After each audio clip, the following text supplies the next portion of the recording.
आज का पहला पाठ पैतरुस के पत्र से लिया गया है।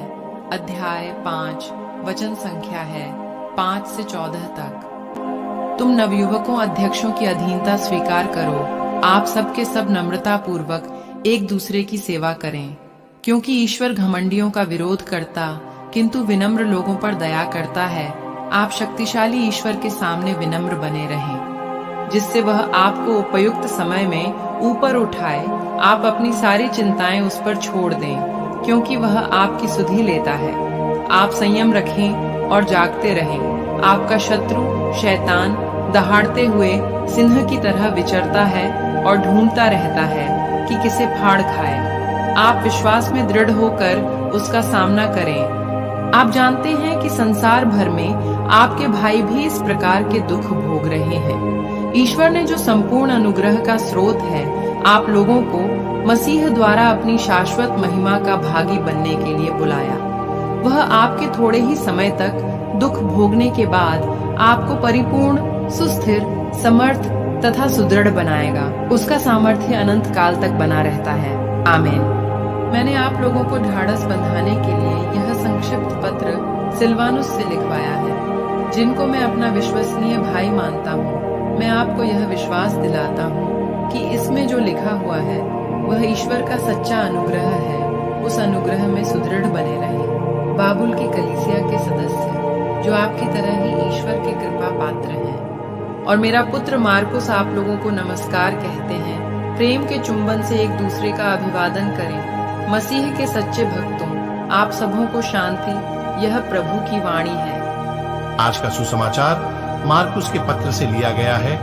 अध्याय 16, वचन संख्या है 15 से 20 तक। इसके बाद ईसा ने उनसे कहा, संसार के कोने कोने में जाकर सारी सृष्टि को सुसमाचार सुनाओ। जो विश्वास करेगा और बपतिस्मा ग्रहण करेगा उसे मुक्ति मिलेगी। जो विश्वास नहीं करेगा वह दोषी ठहराया जाएगा। विश्वास करने वाले ये चमत्कार दिखाया करेंगे। वे मेरा नाम लेकर अपदूतों को निकालेंगे, नवीन भाषाएं बोलेंगे और सांपों को उठा लेंगे। यदि वे विष पिएंगे तो उससे उन्हें कोई हानि नहीं होगी। वे रोगियों पर हाथ रखेंगे और रोगी स्वस्थ हो जाएंगे। प्रभु ईसा अपने शिष्यों से बातें करने के बाद स्वर्ग में आरोहित कर लिए गए और ईश्वर के दाहिने विराजमान हो गए। शिष्यों ने जाकर सर्वत्र सुसमाचार का प्रचार किया। प्रभु उनकी सहायता करते रहे और साथ साथ घटित होने वाले चमत्कारों द्वारा उनकी शिक्षा को प्रमाणित करते रहे। यह प्रभु का पवित्र सुसमाचार है। मनन चिंतन। आज हम सुसमाचार लेखक संत मार्कुस का पर्व मनाते हैं। मार्कुस यीशु के सार्वजनिक प्रेरिताए कार्य, मृत्यु और पुनरुत्थान का विवरण लिखने वाले पहले व्यक्ति थे। उन्होंने अपने सुसमाचार में शिष्यों की विफलता पर प्रकाश डाले। उन्हें यीशु की शिक्षा को समझने में असफल होने के रूप में चित्रित किया गया है, खासकर जब वह खुद को मानव पुत्र कहते हैं, जिन्हें अस्वीकार किया जाना, पीड़ा सहना और क्रूस पर मरना होगा। फिर भी मार्कुस के सुसमाचार में पुनर्जीवित यीशु अपने शिष्यों के प्रति वफादार बने हुए हैं। जब हम प्रभु पर विश्वास नहीं करते तब भी वे हमारे प्रति वफादार रहते हैं। वह हमारे साथ मौजूद रहते हैं। सुसमाचार उनके शिष्यों की नियुक्ति को प्रस्तुत करता है, हालांकि यह अपने प्रिय शिष्यों के साथ यीशु की भौतिक उपस्थिति का अंत था। यह उनके साथ यीशु की उपस्थिति की एक नए तरीके से शुरुआत है। पुनर्जीवित प्रभु के आह्वान के जवाब में शिष्य हर जगह प्रचार कर रहे थे और प्रभु उनके साथ काम कर रहे थे।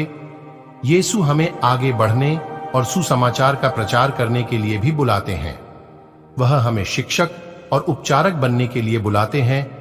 आइए हम दुखी लोगों को सांत्वना दें, अपने प्यार, देखभाल और सोच से दूसरे को चंगा करें तथा नफरत और विभाजन के घावों पर मरहम लगाए। मेरे प्यारे विश्वासी भाई बहनों, आप सभी कुछ समय के लिए भले ही प्रभु को भूल जाइए, परंतु वह आपको एक पल भी नहीं भूलता। हम सभी से प्रभु यीशु बहुत प्यार करते हैं और हम सभी को प्रभु अपने पास बुलाते हैं। आइए हम सभी प्रभु के पास जाएं और अपनी गलती के लिए क्षमा मांगे और वचन पर भी मनन चिंतन करें। आप सभी को परमेश्वर आशीष तथा शांति प्रदान करे। आमीन।